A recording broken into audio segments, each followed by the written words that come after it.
It's Breaking the News with Des Clark.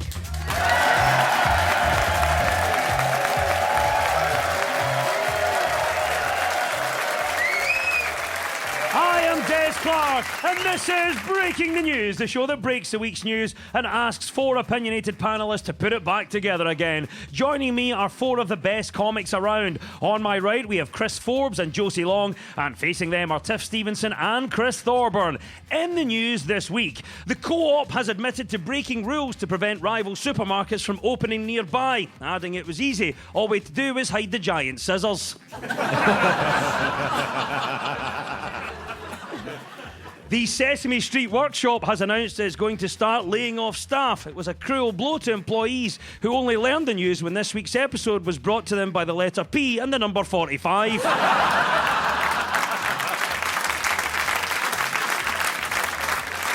And Scottish painter Jack Vettriano, best known for his painting The Singing Butler, has sadly died at the age of 73. He will truly go down in art history as the only painter for Fife not to work cash in hand.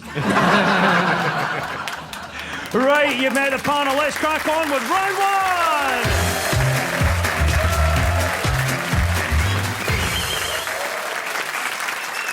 This is the Broken News round, where our teams have to guess two major stories of the week that have been mashed together into one single news headline. So, Chris and Josie, can you tell me what this is all about? The US has suspended all aid going to more than half of the world's adults and a third of all children and young people. The pause has intensified US pressure on more than 200 countries and territories. President Trump Will be overweight or obese by 2050. There might have been a mashup in there. Josie, what do you think? Any ideas about our first story? This is about the terrifying handling of the Russia-Ukraine war that has been going on from the Trump administration in the last week or so. It is the news that President Zelensky has reiterated his thanks for US support as he tries to restore relations with Donald Trump following last week's public row in the White House. A row after which saw President Trump suspend all aid going to Ukraine. Following the spat in the States, Zelensky flew to the UK for a meeting with Sir Keir Starmer and other European leaders. The meeting between Starmer and Zelensky was remarkable in that it was the only time a middle-aged British man promised a lot of money to an Eastern European without proposing to her afterwards. You know, sometimes on Celebrity Big Brother, when someone's obviously not really aware of what the show is, and so they con someone too serious onto it, and they'll be like, oh, I thought I'd be able to read my poetry on this. It's like, nah, mate, you're having a fight with someone from Towie. It's like Jean-Paul Sartre doing Total Wipeout. It's just not right. You know, it's like, I did not think I would be on this inflatable platform, you know? Chris, what did you make of what's been going on, the big press conference in the White House? What's your take on the diplomatic situation around Ukraine? It's disgusting, isn't it? Deplorable. Everyone knows you should wear a suit to the White House.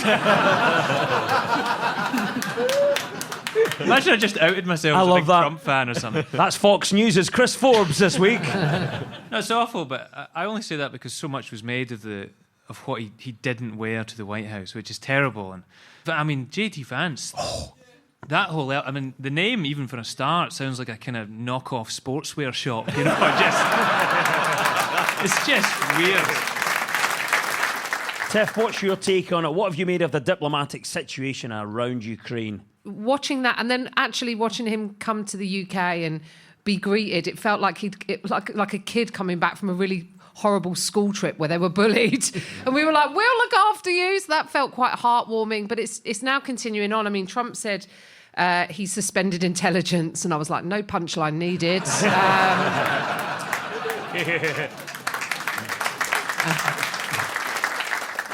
Chris Thorburn, what about you? What have you made of the diplomatic situation around Ukraine? I don't know if you saw in that meeting, there was a point when Donald Trump's like rounding questions, and he mentions that he's had several discussions with Vladimir Putin over the past week over the phone. And somebody rightfully just asks him, what were these conversations about? And his response was, "You're really asking me that?" Let's just say the conversations went very well. Like, there's a degree of a girl doesn't kiss and tell. You know, I just know that every single one of those conversations began with, "What are you wearing?" You know?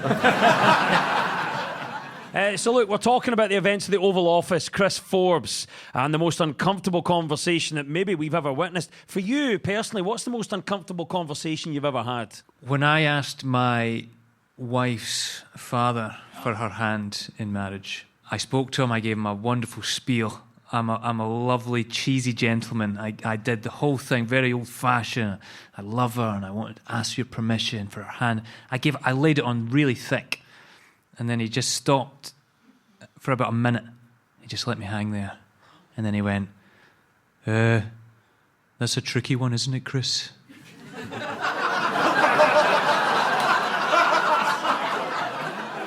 That was all he said to me. I must have spoken about 5 minutes, and then he went, "That's a tricky one, isn't it, Chris?" And then he just went, "You might want to talk to her mum." And I thought, well, geez, if this is how bad you're giving it, I don't want to ask anyone else. According to reports, Donald Trump was offended that Volodymyr Zelensky refused to wear a suit, which is weird, as he doesn't seem to have a problem with Elon Musk, who comes to work looking like he sells vape pens at the bars.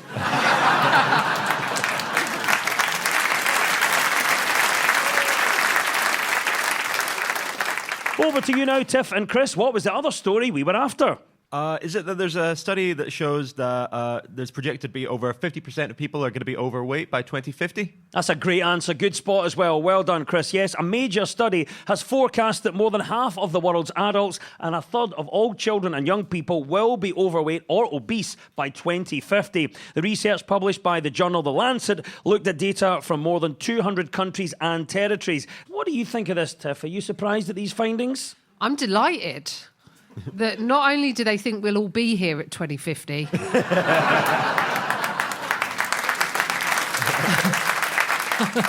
but that we'll also be fat. And we won't have been on war rations, those of us that survive. So I'm quite excited about it, to be honest. Chris Forbes, what you think, and then you've heard about this now. Are you surprised at these findings? As a parent, I'm not surprised at all, because I've seen myself how it's become very easy to bribe my own child with sweets and treats. And I feel like I'm pretty good at it normally, we don't do it too often, but we do it. And even when we do it, it's even worse than I think. She'll be like, "Oh, can I have an ice cream, Dad?" And I'll be like, "No." "Please, can I have an ice cream?" I'll be like, "No." "Well, okay, only if you finish your Mars bar first." You know, it's... We're doomed. Yeah, I could see why that would happen. Josie, I could see you laughing along at that. What do you think about what we're hearing this week? Are you surprised at these findings? No, I agree with Tiff. I mean, I am just thrilled because climate collapse is on its way. What crops are going to be making us fat in 2050? We're all going to die in 2029 when President Musk nukes himself in order to make a bad pun about still being hot. Enjoy it while you can. Let's all get good and fat. Come on. Please. How would you encourage people to eat more healthily? There's a big trend now with celebrities all taking this experimental diet drug called Ozempic, but not everybody wants to take a needle straight to the stomach. So I'm pitching a more sort of family-friendly Ozempic for all ages that's in a sort of chewable, sweetie form in different sizes, like hearts, cola bottles, and we're calling it Ozempic and Mix.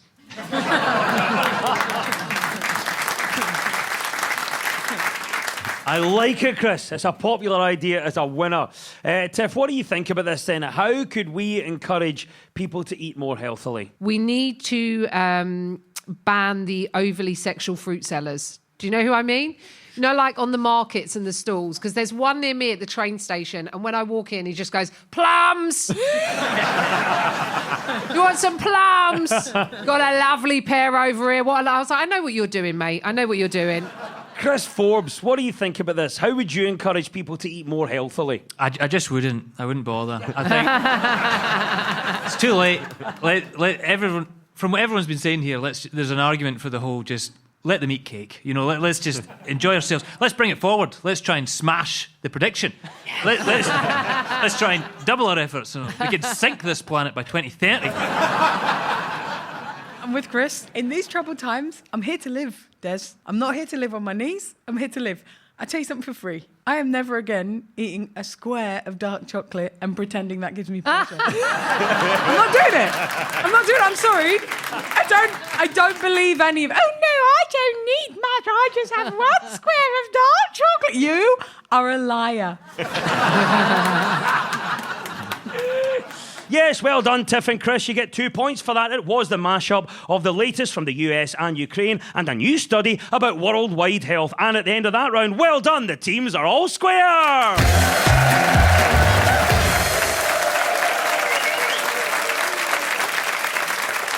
Now, much of our news is about public opinion, so to find out what stories people are talking about, we spoke to two friends of the show, broadcaster and writer Paul English and Scottish comedy legend Karen Dunbar. So, what do you think Karen is on about here? It's a brave idea. Unfortunately, I don't see that it's going to fly. And they're going to be adopting a practice from East Ayrshire using promotional material and local radio. Unfortunately, the gulls don't read and they're more likely to be listening to Capital Dance. Oh, the gulls. They're causing problems and they're talking about bringing in a falcon to help with the gull problem. That is the right answer. Well done, Tiff. Yes, this is the story that a bird of prey will be patrolling the skies above Inverness over the coming weeks to try to scare away gulls.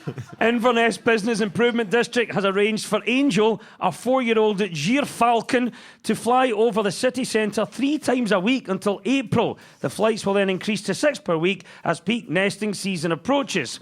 The RSPB have criticised the plan, saying we can't attack something just because they ruined their holiday, although they were willing to make an exception for Ryanair.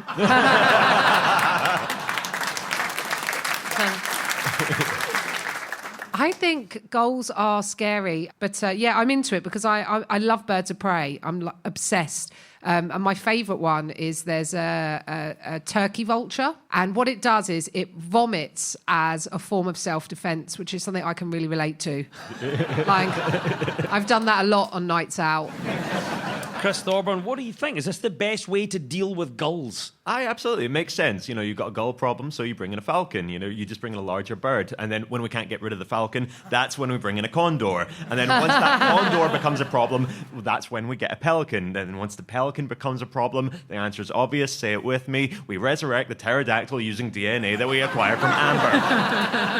And then when we can't get rid of the pterodactyl, that's when we bring in the T-Rex. How do we get rid of the T-Rex? We don't, Des. We're living in the age of dinosaurs. It was either this or we put up with the seagulls. We made our choice.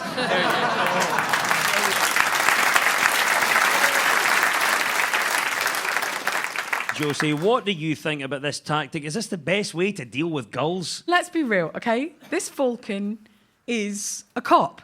I'm not going to support it. Specifically, this falcon, I've looked it up, works for Alan McKinnon of Highland Bird Control Services. Who's that guy? Who's this guy? How many birds has he got up there? Huh? He's coming for the gulls now. Who's he coming for next, huh? Foxes? Youths? Listen, I'm putting a message, and I hope you put this on air. If you're listening, Alan McKinnon, I'm not frightened of you. No. I'm not frightened of you, Harry Potter-named falcon. You can come, bring your falcon to the south side of Glasgow. I'm not frightened. And also, we do have a pigeon problem, so it'd be kind of useful if you could. Yeah. Chris Forbes, what would you like to train a falcon to do and why? Identify and steal wigs and toupees.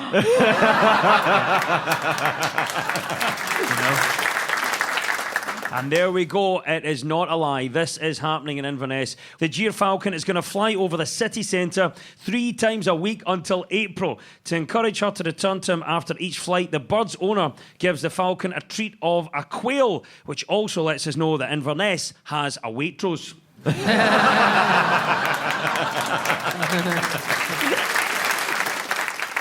Over to you now, Chris and Josie. It's your turn. What do you think Paul is talking about here? The idea that you would have this at lunchtime is absolutely nothing new, but times have changed, and this way they can still indulge in the tradition without it necessarily impacting on their work. I think it's the story about non-alcoholic beers being added to supermarket meal deals. Yes, and what's been seen as a further sign of the increasing popularity of alcohol-free drinks, Sainsbury's is now including non-alcoholic beer in its meal deals. Sales of the drinks have shot up in recent years as more people choose to go alcohol-free. There are two different ways, of course, you can make non-alcoholic lager. One is to brew it as normal, then remove the alcohol afterwards, and the other is to get the cat to pee straight into the bottle.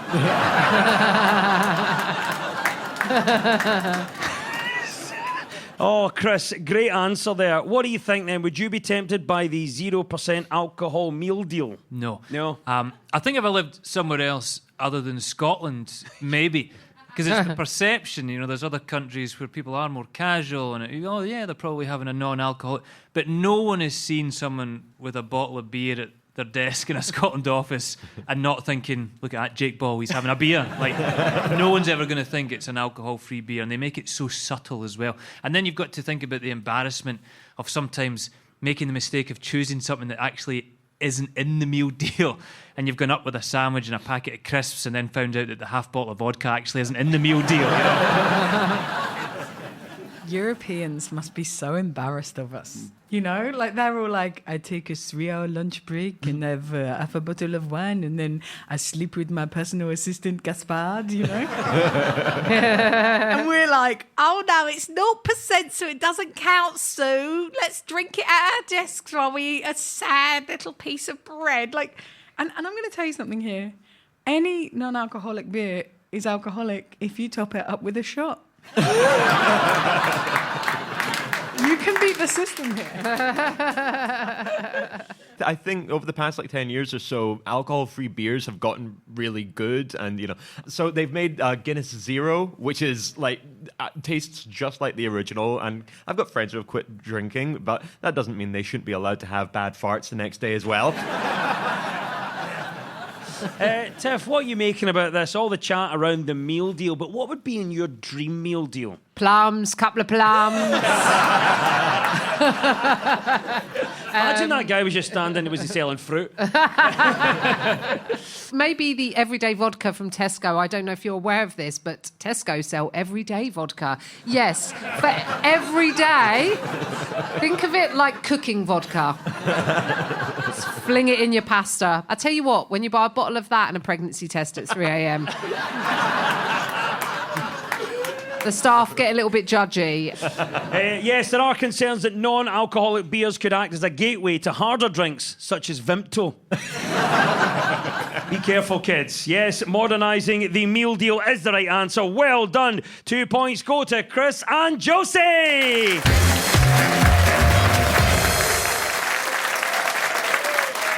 This is Breaking the News from BBC Radio Scotland with me, Des Clark. Now, this round is all about who's in the news. I will play you a clip of a mystery person. All you have to do is tell me who it is. So, Chris and Josie, you're up first this time. Who is this? Cat's out of the bag. I'm shocked we've kept this a secret for so long. And I've been waiting for a moment to share. I've always loved cooking and crafting and gardening. This is what I do.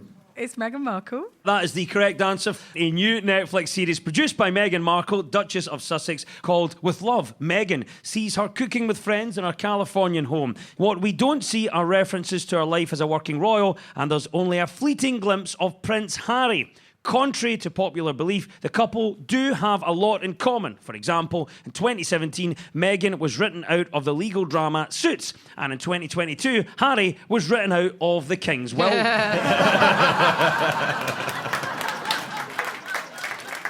Chris Forbes, will you be watching Meghan's new lifestyle programme? I would sooner sacrifice my eyeballs to the gulls of Inverness.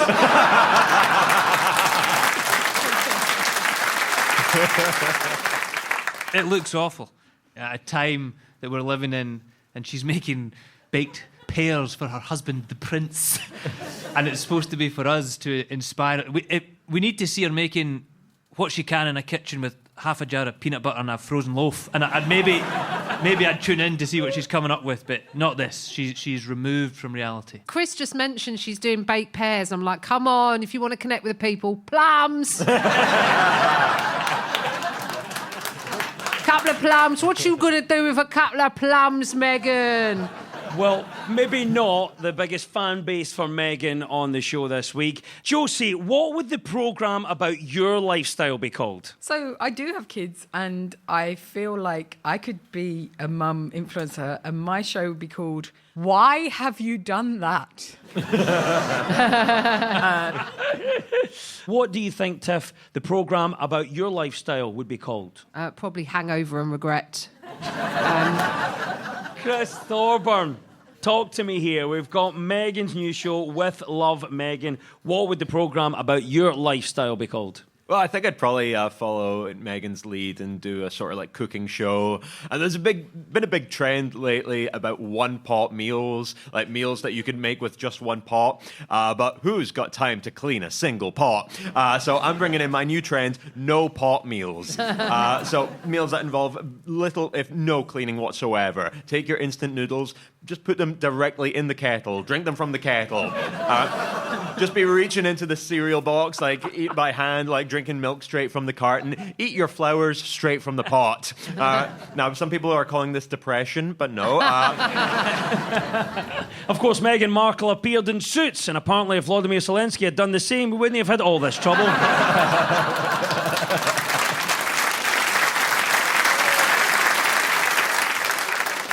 Yes, 2 points go to Chris and Josie. That was, of course, the voice of Meghan Markle. OK, Tiff and Chris, it's your turn now. Who is this and why are they in the news? Getting to do that in my home city, even though it's mainly set in Dundee and London. We shot it mainly here, and the city gave us so much. I just don't think for the money we had, we could have made this film anywhere else. I think it might be James McAvoy. Yes, well done, Tiff. That is the right answer. Hollywood star and Glaswegian James McAvoy has said it's massively humbling to be recognised for his outstanding contribution to cinema by his home city. The actor was presented with the Cinema City Honorary Award by the Glasgow Film Festival at the weekend. McAvoy said, "It's humbling. It's a massive honour getting a lovely award from my home city." Glasgow, of course, has seen a boom in filmmakers using the city as a backdrop of late. In the most recent Indiana Jones movie, Glasgow doubled as 1960s New York, with filmmakers using the very latest CGI technology to make the city look sunny. Well done, Tiff, for getting James McAvoy getting his big award in the past few days. Are you pleased for James? Yeah, I'm a big fan, although I think I might have creeped him out because I'm such a huge fan of McAvoy since his Shameless days.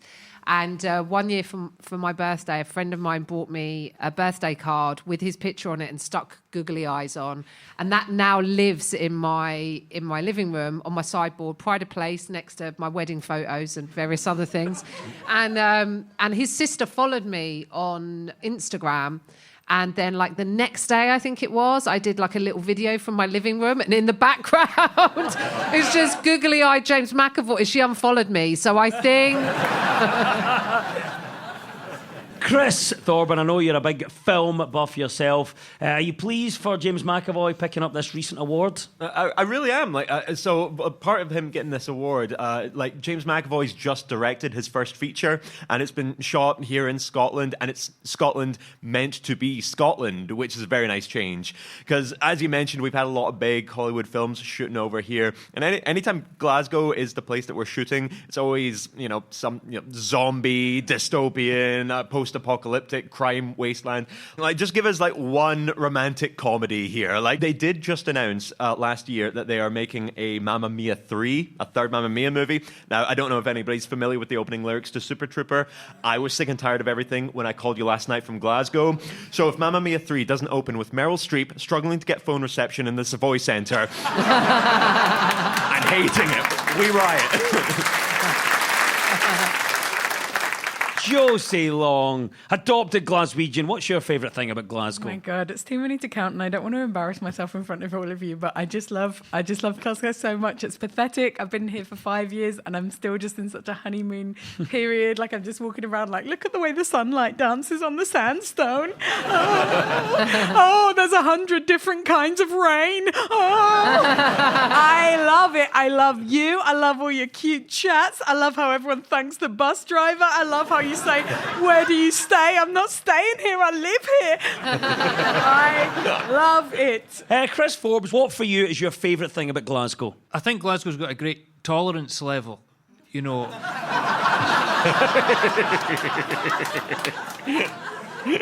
But no, genuinely, I was in Wetherspoons on George Square.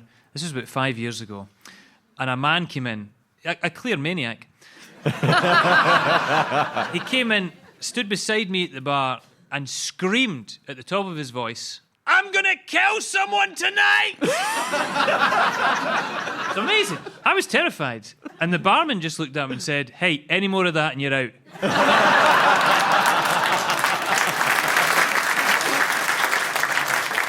James McAvoy is the right answer, and 2 points go to Tiff and Chris.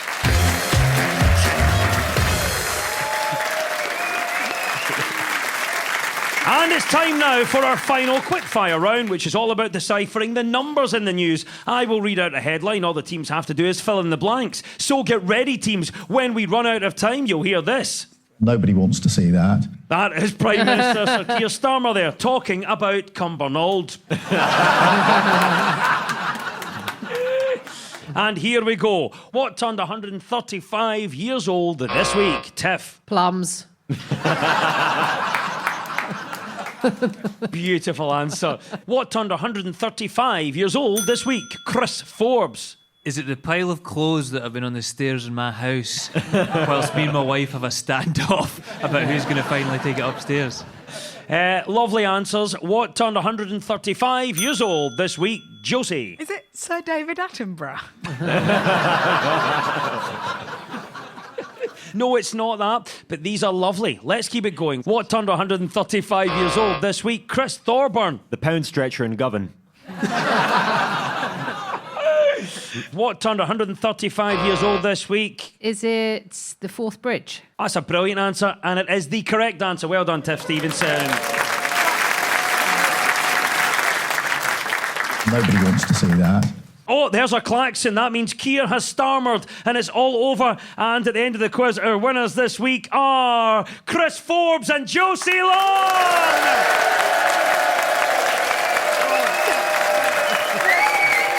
And commiserations to Tiff Stevenson and Chris Thorburn!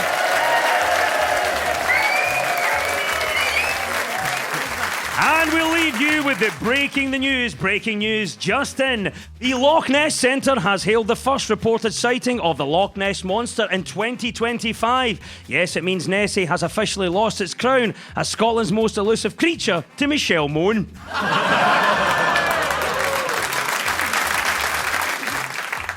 Jessica Lange has visited Glasgow for the premiere of her film A Long Day's Journey into Night, which audiences were shocked to learn had nothing to do with the M8. And a former Spanish minister has lodged a complaint against an escort website for using his image after a corruption inquiry revealed his alleged affair with a sex worker. We're not allowed to say how intimate the photo was, but the ex-minister has now been nicknamed in the Spanish press as Senor Willy. The news is broken. I've been Des Clark.